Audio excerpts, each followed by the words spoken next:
વિશ્વ કક્ષાનું વિશાળ પ્રાણી સંગ્રહાલય બનતા સ્થાનિક કક્ષાએ રોજગારીની તકો વધશે. ડીસાના જૂના ડીસા ખાતે પ્રાણી સંગ્રહાલય બનાવવાની બજેટમાં જાહેરાતના પગલે લોકોમાં ઉત્સાહ. ડીસા તાલુકાના જૂના ડીસા ગામે વાસણા રોડ પર આવેલી જગ્યામાં વિશાળ પ્રાણી સંગ્રહાલય બનાવવા રાજ્યના વન અને પર્યાવરણ વિભાગ દ્વારા અગાઉ સૈદ્ધાંતિક મંજૂરી અપાયા બાદ ગુરુવારે ગુજરાત સરકારના બજેટમાં સત્તાવાર જાહેરાત પણ કરવામાં આવી છે, જેના પગલે રોજગારીની તકો વધવા સાથે આ વિસ્તારનો પણ વિકાસ થશે એમ લોકોએ જણાવી ખુશી વ્યક્ત કરી હતી. રાજ્ય સરકારના ગુરુવારમાં બજેટનો ઉત્તર ગુજરાતને સૌથી મોટી ભેટ મળી છે. બનાસકાંઠાના તાલુકા મથક ડીસાના જૂના ડીસા નજીક રાજ્યનું સૌથી મોટું પ્રાણી સંગ્રહાલય બનવાનું છે. અહીં અમદાવાદના કાંકરિયામાં આવેલા પ્રાણી સંગ્રહાલય કરતાં પણ મોટું સંગ્રહાલય બનવાનું છે. વન વિભાગ દ્વારા પ્રાણી સંગ્રહાલયને લઈ અને 6 માસ અગાઉ સૈદ્ધાંતિક મંજૂરી આપી દેવામાં આવી હતી. જૂના ડીસા ગામે વાસણા રોડ પર 450 વીઘા જમીનમાં વિશ્વ કક્ષાએ જેની નોંધ લેવાય તેવું ₹300 કરોડના ખર્ચે પ્રાણી સંગ્રહાલય બનવાનું છે. બનાસકાંઠાના પટ્ટામાં અનેક પ્રવાસન સ્થળો આવે છે, જેમાં નજીક જિલ્લા મથક પાટણની ઐતિહાસિક રાણકી વાવ તેમજ યાત્રાધામ અંબાજીથી લઈ જેસોર રીંછ અભયારણ્યથી છેક નડાબેટ સુધીનો બોર્ડરનો વિકાસ થઈ રહ્યો છે, જેમાં પણ હવે ડીસામાં પ્રાણી સંગ્રહાલય બનાવવાની રાજ્યના નાણામંત્રી કનુભાઈ દેસાઈએ બજેટમાં જાહેરાત કરી છે.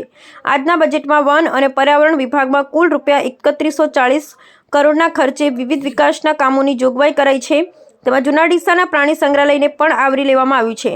વિશ્વ કક્ષાનું પ્રાણી સંગ્રહાલય બનવાની વાતને લઈ જૂના ડીસા, વાસણા સહિત ડીસા પંથકના લોકોમાં ભારે ઉત્સાહ સાથે આનંદ છવાયો છે. આ વિસ્તારનો વિકાસ થશે. આ બાબતે વાસણા ગામના માજી સરપંચ લખીરામભાઈ જોશીએ જણાવ્યું હતું કે પ્રાણી સંગ્રહાલય બનવાથી આ વિસ્તારમાં રોજગારી વધશે, આ વિસ્તારમાં જમીનના ભાવ વધશે, દેશ વિદેશના પર્યટકો આવતા આર્થિક રીતે આ વિસ્તારને ખૂબ જ વિકાસ થશે. ગૃહમંત્રી અને ભાજપ સરકારનો આભાર. આ બાબતે સ્થાનિક વેપારી હસમુખભાઈ મોદીએ જણાવ્યું કે જૂના ડીસા ખૂબ જ જૂનું ગામ છે. આ વિસ્તારમાં પ્રાણી સંગ્રહાલય બનશે તો આસપાસના ગામોનો વિકાસ થશે, સ્થાનિક લોકોને રોજગારી મળશે. ભાજપ સરકાર અને જૂના ડીસાના વતની રાજ્ય ગૃહમંત્રી હર્ષ સંઘવીએ આ નિર્ણય બદલ ખૂબ ખૂબ આભાર વ્યક્ત કર્યો. દેશ વિદેશના પર્યટકો આવશે. આ બાબતે જૂના ડીસાના સ્થાનિક સત્તારભાઈ સુમરાએ જણાવ્યું હતું કે ગુજરાત સરકારનો આ નિર્ણય ખૂબ જ આવકારદાયક છે. અહીં દેશના તેમજ વિદેશના પર્યટકો આવતા નવી હોટલ, મોલ ખુલશે, તેવી સ્થાનિક લેવલે રોજગારી વધશે અને આ વિસ્તારનો વિકાસ થશે. બ્યુરો રિપોર્ટ ચેતનશ્રી માળી, ડીસા.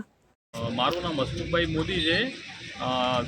ગુજરાત સરકાર અને ભારત સરકાર દ્વારા જૂના ડીસા ગામે પ્રાણી સંગ્રહાલય મંજૂર કરવામાં આવ્યું એ બદલ સરકારશ્રીનો ખૂબ ખૂબ આભાર વ્યક્ત કરવામાં આવે છે.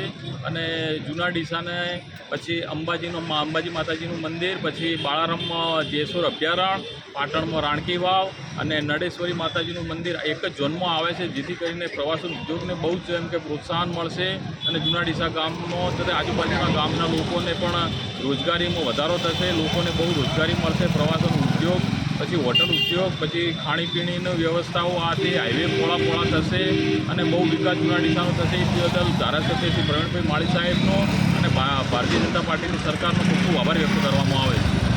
મારું નામ કનુભાઈ રાજનભાઈ અનાવાડિયા. અમારે જૂના ડીસા ગામની અંદર સરકારશ્રીએ જે પ્રાણી સંગ્રહાલય વર્ષો જૂની અમારી માંગ હતી, બરાબર, સરકારશ્રીએ અમારી માંગ પૂરી કરી અને એનાથી ગરીબ લોકોમાં ઉત્સાહ, ઉમંગ, ગરીબ લોકોને રોજગારી તથા રિક્ષાવાળાઓને ધંધો મળશે, કટલરીવાળાને મળશે, ચાવાળાને મળશે, તમામને ખૂબ ધંધો રોજગાર ખુલશે અને જૂના ડીસા ગામ એક ફલીભૂત અને એક સમૃદ્ધ ગામ બનશે એવી અમારી સૌની નમ્ર વિનંતી. મારું નામ સુરેશભાઈ માળી, જૂના ડીસા.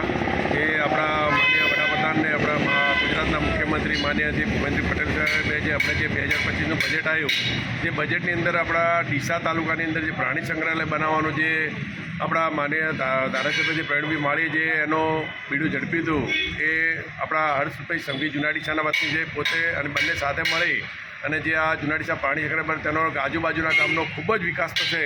લોકોને ધંધા રોજગારી મળશે, લોકોને મજૂરીનો વર્ગ ખુલશે અને બ્રિજ પણ હવે બનવાની તૈયારી છે. તો બ્રિજ બી બનશે એટલે નેશનલ હાઈવે આપણે જે આ એક્સપ્રેસ હાઈવે બનવાનો છે, અહીંથી ડીસાથી પીપાવાવ સુધી જે એક્સપ્રેસ હાઈવે બનવાથી લોકોનો સરળ રસ્તો એકદમ પ્રગતિ થશે. ડીસા તાલુકાનો, જૂના ડીસાનો ખૂબ જ વિકાસ થશે. લોકો એકદમ ખુશીમાં આવી ગયા છે કે આવતા 12 મહિના 2 વર્ષની અંદર જે આ ખુશીનો માહોલ જૂના ડીસાની અંદર જે ઊભો થવાનો છે અને ડીસા એક વિકસિત ડીસા તાલુકો બનશે એવું લોકોની અપેક્ષાઓ છે. એટલે ભારત માતા કી જય.